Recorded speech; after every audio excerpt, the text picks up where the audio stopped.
Good morning, students. Today I am going to explain you about my mother, the poem that is written by Mr. APJ Abdul Kalam. See the pre-reading task.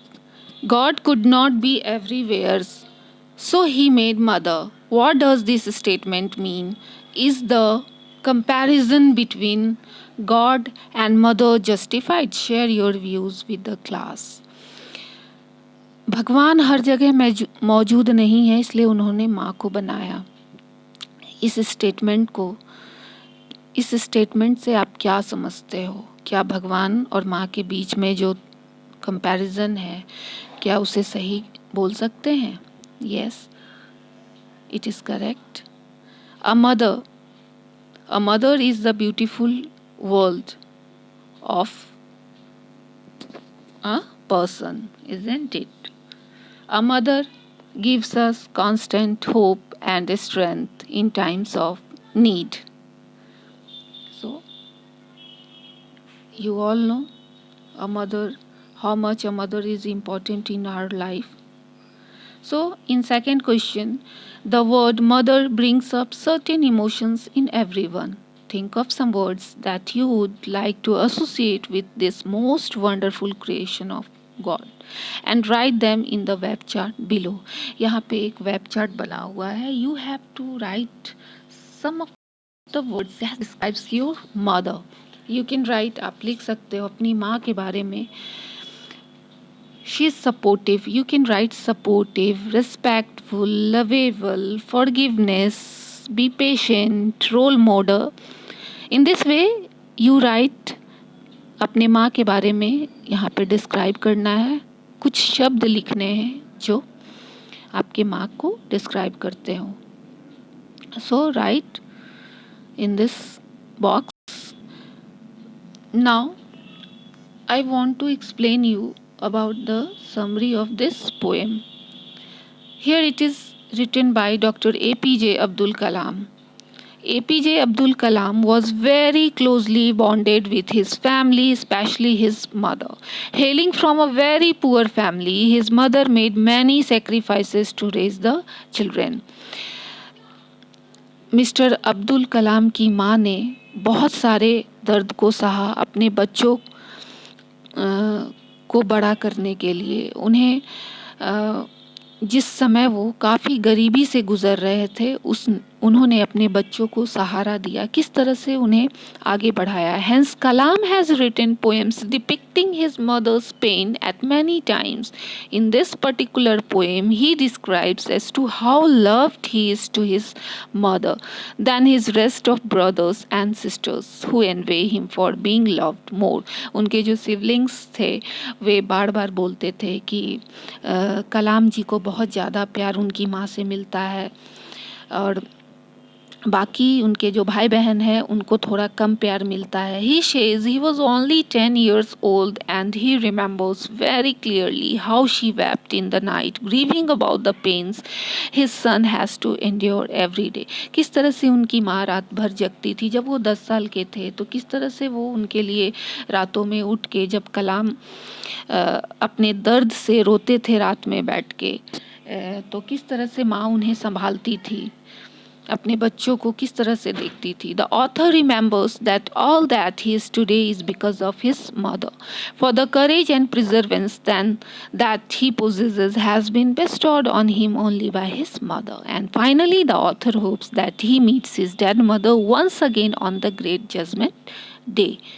उन्होंने ये poem अपनी माँ को याद करते हुए लिखा है. It is a tribute. उन्होंने अपनी माँ को ये एक श्रद्धांजलि दी है. उनके मौत के बाद उन्होंने ये पोएम को लिखा है. Now let us read the poem.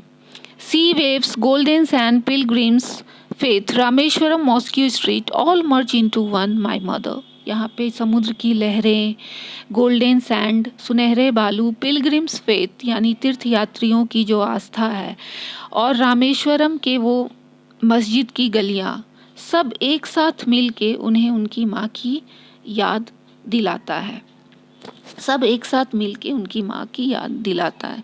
My mother you come to me like heaven's caring arm. मेरी माँ तुम मेरे लिए स्वर्ग की देखभाल करने वाले हाथों के समान हो। I remember the war days when life was challenge and ट्वाइल।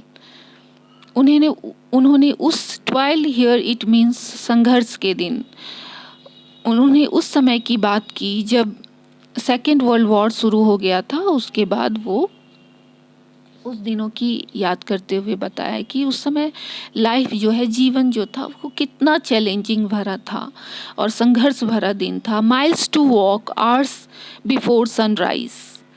सूर्योदय होने से पहले उन्हें बहुत लंबी मील तक दूर तक जाना होता था, घंटों पैदल चलते थे वो। Walking to take lesson walking to take lesson from the saintly teacher near the temple. वहाँ पे वो जैसे कि मौलाना वगैरह होते हैं, वहाँ पे टेम्पल के बगल में ही जो एक मॉस्क्यू होता था, वहाँ पे मौलाना के पास वो जाया करते थे। वहाँ पे वो पढ़ाई किया करते थे, उनसे कुछ सीख लेते थे। Again miles to the Arab teaching school. और फिर वहाँ से भी आगे जाते थे जहाँ पे वहाँ पे वो अपना क्लास करते थे। Next is climb sandy hills to railway station road. उस समय वो 10 साल की उम्र में थे, एक छोटा बच्चा जो कि काफ़ी सूर्योदय से पहले उठ के किस तरह से वो अपनी जो स्ट्रगल है, वो अपने डेली लाइफ जो है वो किस तरह से शुरू करते थे। See here climb sandy hills to railway station road. किस तरह से वो पथरीले रास्तों पे चल के स्टेशन के रोड की तरफ जाते थे। Collect distribute newspaper to temple city citizens. वहाँ पे वो न्यूज़पेपर कलेक्ट करके और डिस्ट्रीब्यूट करते थे टेम्पल सिटी सिटीजन्स में के बीच में। Few hours after sunrise going to school.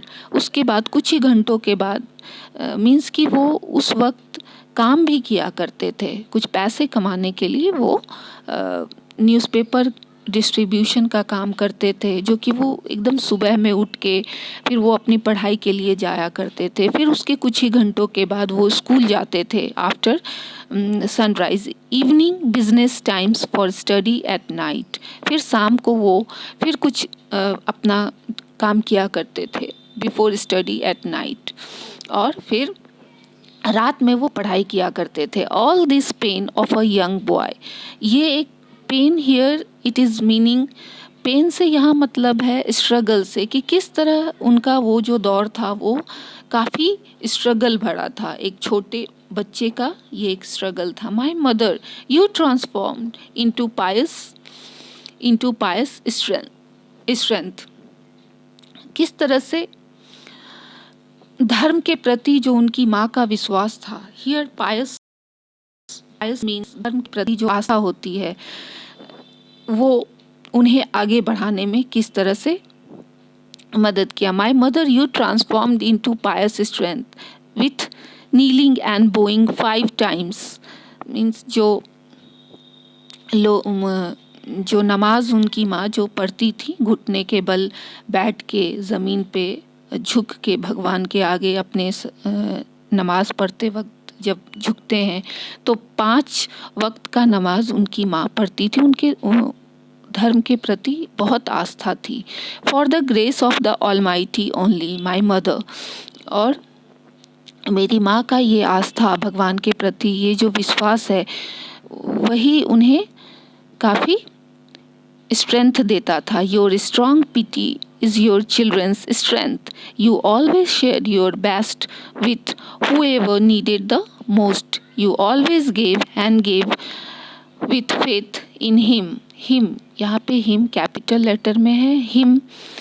Him यहाँ पे भगवान को बोला जा रहा है कि किस तरह से भगवान के प्रति उनकी माँ का जो आस्था था वही उनको बच्चे के लिए काफ़ी स्ट्रेंथ दिया करता था। I still remember the days when I was 10। और उस वक्त कलाम जी की उम्र मात्र 10 साल की थी। Sleeping on your lap to the envy of my elder brothers and sisters. किस तरह से उनके जो सिबलिंग्स थे, उनके जो भाई बहन थे, वो उनकी माँ के गोद में सोया करते थे। It was full moon night, my word only you new. और कभी कभी ऐसा होता था कि भाई बहन के बीच में कि सबको लगता था कि कलाम जी को बहुत ज़्यादा प्यार मिलता है बाकी उनके भाई बहन से। It was full moon night, my world only you new, my my mother, when at midnight I woke up with tears falling on my knee।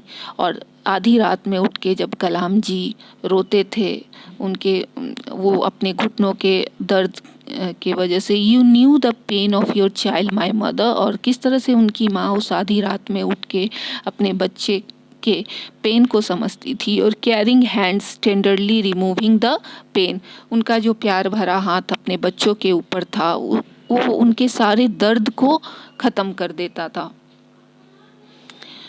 To face the world without fear and with his strength we will meet again on the great judgment day my mother।